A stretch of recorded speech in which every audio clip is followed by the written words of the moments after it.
خان صاحب نے کہا کہ انکوائری ہوتی تو پتہ چل جاتا کہ سازش کیا تھی. اور پھر خان صاحب نے کہا کہ سپریم کورٹ میں کیس چلا گیا. سپریم کورٹ میں ہمارے وکیل اٹارنی جنرل نے بات نہیں کی، اصل ایشو سائفر تھا. یعنی خان صاحب نے اپنا یہ معاملہ جو سپریم کورٹ میں کیس چلا جس میں قاسم سوری کی رولنگ کو غیر آئینی غیر قانونی قرار دیا گیا، سارا مدعا اس وقت کے جو اٹارنی جنرل تھے خالد جاوید خان صاحب ان کے اوپر ڈال دیا کہ انہوں نے تو کیس وہاں پہ لڑائی نہیں. اب حقیقت آپ کو بتاتے ہیں. ایک اور جملہ بھی ہے خان صاحب کا، وہ بھی میں پڑھ دیتا ہوں.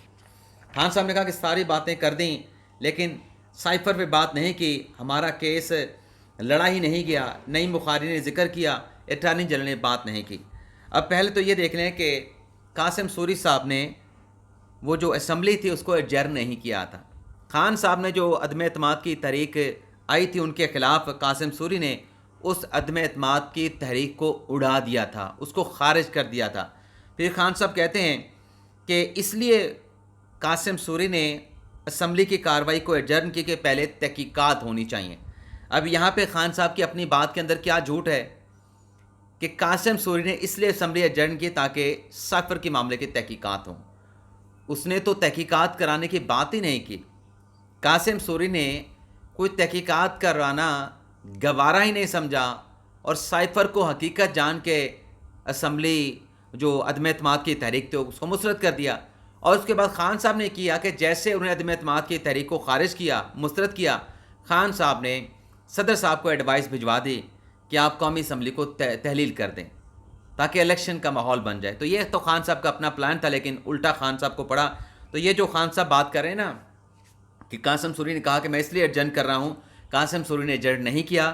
قاسم سوری نے ووٹ آف نو کانفیڈنس کو مسترد کیا اور یہ نہیں کہا کہ تحقیقات کروائی جائیں.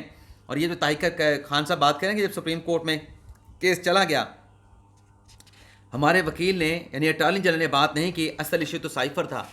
پہلے تو یہ ہے کہ اٹارنی جنرل کبھی حکومت کا وکیل نہیں ہوتا.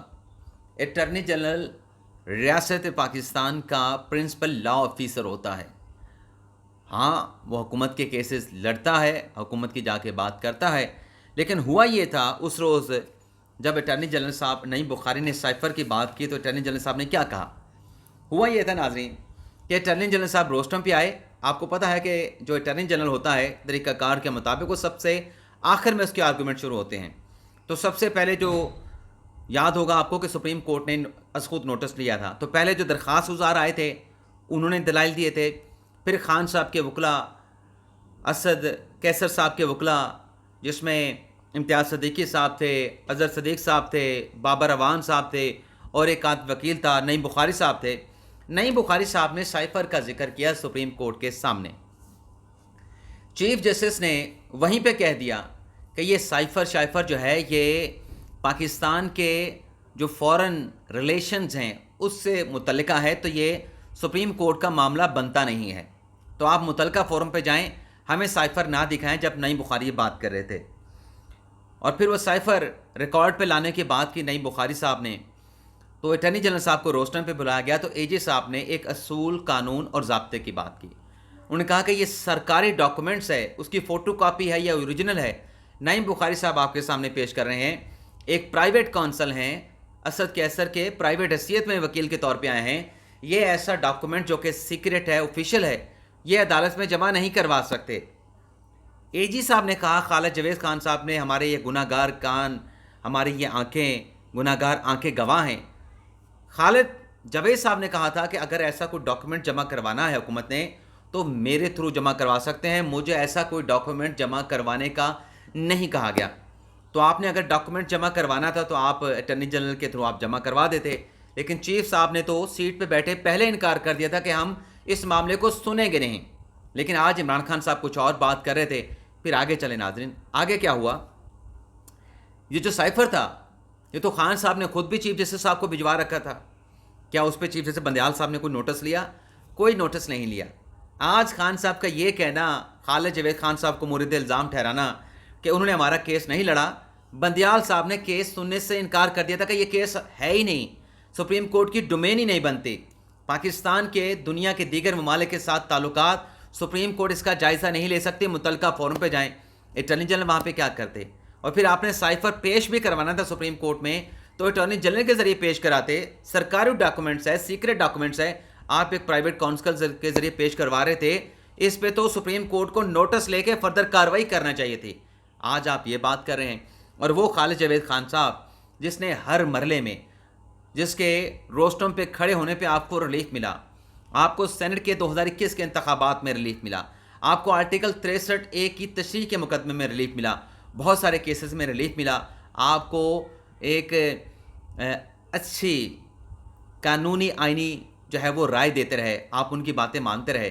آج آپ اپنی سکین بچانے کے لیے کہ سائفر تو کچھ تھا ہی نہیں, یہ تو سازش میرے خلاف تھی, میں مظلوم ہوں, میری حکومت گرائی گئی, آپ نے اس محسن کے جو اوپر جو ہے وہ لنکا ڈھا دی. اس کی جو خدمات تھیں, اس نے جو کچھ آپ کے لیے کیا, جتنے ریلیف آپ کو عدالتوں سے دے کے دیے. یاد کریں کہ خالد جاوید خان صاحب کے آنے سے پہلے جب انور منصور خان اٹارنی جنرل تھے, آپ کی اور عدلیہ کی ایک طرح سے محاذرائی شروع ہو چکی تھی. وہ محاذرائی ختم ہوئی, غلط یا صحیح, آپ کے عدلیہ کے ساتھ مراسم ریلیشن شپ تب ٹھیک ہوئے جب اٹارنی جنرل خالد جاوید خان صاحب اٹارنی جنرل کے آفس میں آئے. آج آپ اس کو ذمہ دار ٹھہرا رہے ہیں. یہ ہم نے آنکھوں دیکھا احوال بتایا کہ حقیقت کیا تھی, لیکن خان صاحب قوم کو کس پکے منہ کے ساتھ, چہرے کے ساتھ جو ہے وہ جھوٹ بتاتے ہیں, حقائق غلط بتاتے ہیں. اس کے علاوہ 2-4 باتیں اور بھی خان صاحب کی آپ کو بتاتے ہیں. خان صاحب نے کہا کہ مجھے نہیں معلوم کہ سائفر میں ایف آئی نے جو مجھے بلایا ہے میرے سے تحقیقات کیا کرنی ہے.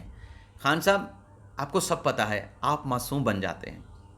آپ کو پتہ ہے کہ جو آڈیو ویڈیو لیکس آئیں اس میں جو آپ نے کہا کہ ہم نے کھیلنا ہے, امریکہ کا نام نہیں لینا, خبردار کسی نے ملک کا نام لیا, یہ ساری اسی بارے میں آپ سے پوچھیں گے اور کچھ نہیں پوچھا جائے گا. اور پھر خان صاحب نے کہا کہ سائفر کی تحقیقات ہوں گی تو پتہ چلے گا کتنی بڑی سازش تھی. یہ ناظرین میں گارنٹی کے ساتھ کہہ رہا ہوں کہ یہ جو بندہ ہے سابق وزیر اعظم چیئرمین تحریک انصاف عمران خان, تحقیقات کیا سپریم کورٹ کا فیصلہ بھی آ جائے, سپریم کورٹ سے بڑی تو کوئی عدالت نہیں, یہ بندہ کبھی نہیں مانے گا. اب آپ دیکھیں نا کہ اسلام آباد ہائی کورٹ کا فیصلہ موجود ہے ایون فیلڈ کے حوالے سے. خان صاحب اس فیصلے کو مانتے ہیں نہیں مانتے, کہتے ہیں وہ تو 4 فلیٹ ہیں, ان کی منی ٹریل نہیں دی. حالانکہ سپریم ہائی کورٹ کا فیصلہ آ چکا ہے کہ نیب شواہد دینے میں ناکام رہا, نیب اپنا کیس ثابت کرنے میں ناکام رہا, اور خان صاحب نے اپنے وکلا کی ٹیم بھی اس کیس میں بھیجی تھی. اظہر صدیق صاحب کی سربراہی میں ایک لیگل ٹیم وہاں پہ گئی تھی نیب کی طرف سے, وہ بھی کچھ نہیں دکھا پائی, وہ بھی کچھ ثابت نہیں کر پائی. تو خان صاحب ہائی کورٹ کا فیصلہ آنے کے باوجود بھی اس فیصلے کو نہیں مانتے. اس کے علاوہ آپ یہ دیکھیں کہ خان صاحب نے جو ویلاگ کیا رات گئے, اس میں اپنا جواب خان صاحب نے نہیں دینا کہ میں نے جو القادر میں کیا, میں نے جو توشہ خانے میں کیا, یہ کیا فلاں کیا.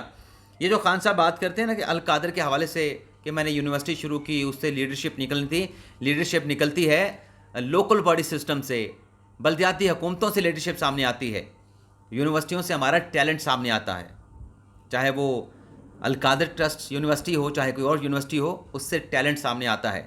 سیاسی لیڈرشپ جس کی ملک کو ضرورت ہوتی ہے, وہ جب آپ لوکل باڈی سسٹم ایوالو کرتے ہیں, ایریکٹ کرتے ہیں, چلاتے ہیں, اس سے سیاسی لیڈرشپ سامنے آتی ہے جو ملک کو مستقبل میں آگے لے کے چلتی ہے.